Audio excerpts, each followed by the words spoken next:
People whose loved ones suffer from mental illness rarely see informed examples of their lives in the media.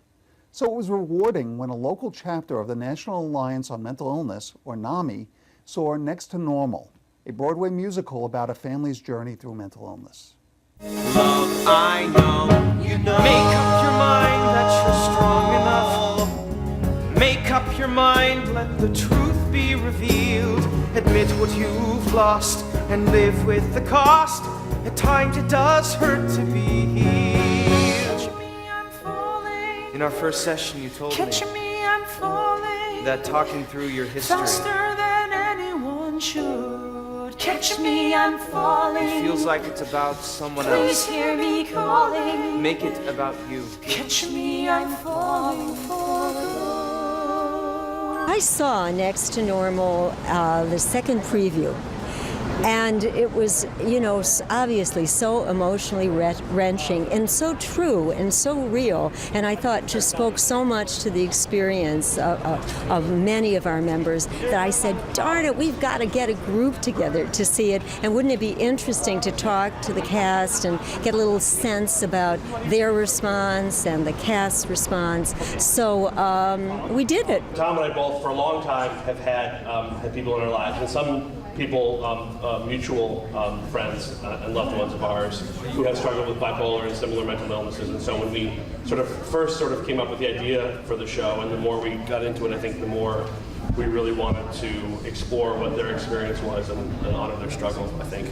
NAMI is the largest grassroots organization in the country helping families and people with mental illness.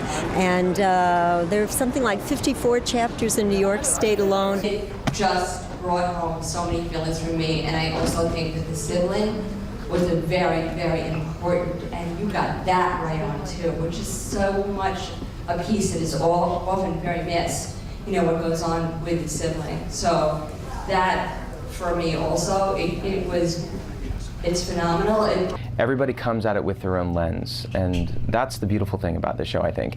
Everybody comes at it with a different life experience, and somebody who maybe hasn't had a whole lot of loss can just enjoy it for a great piece of theater.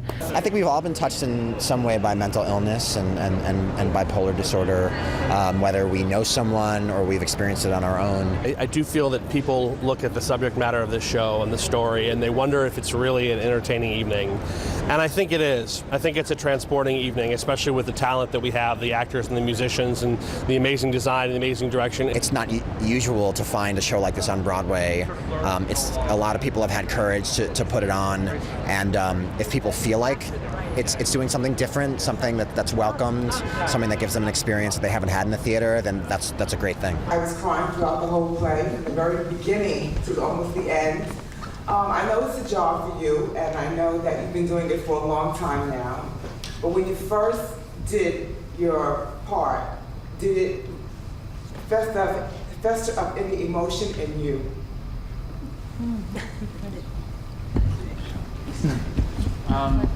Yeah, I mean, I remember the first time that I read this play. I mean, I hadn't even heard the music yet, and I got the script, and I read it, and I just remember bawling through it. And I mean, and I think it's just because of what it says about family and what it says about, you know, that these average people can have these extraordinary problems and difficulties.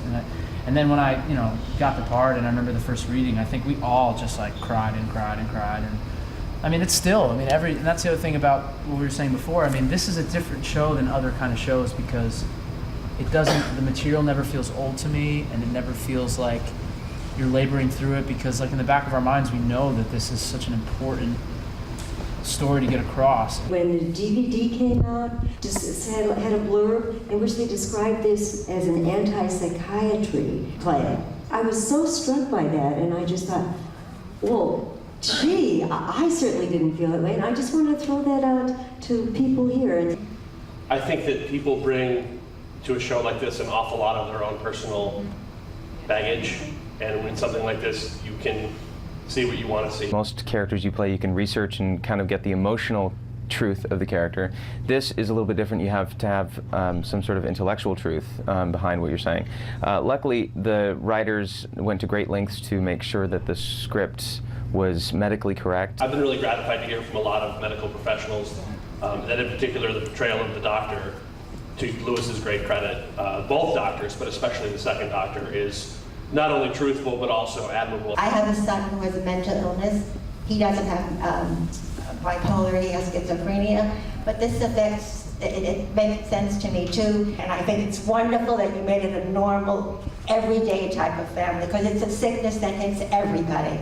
And the thing we have to fight most is the stigma. And a play like this is a little step against the stigma. And I think it'd be wonderful if it became a movie, because this would be like A Beautiful Mind, another little step. Another question that Brian and I got was, why an ordinary family? Why not make this woman some sort of tortured artist or something? And again, the idea is this affects all of us, and it affects, and the more normal it seems in terms of the family, the more we get inside of it. I remind you, you can try to hide, you know that I will find you.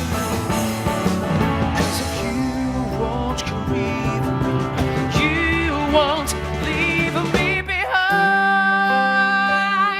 Oh. Let's say he's 18 now.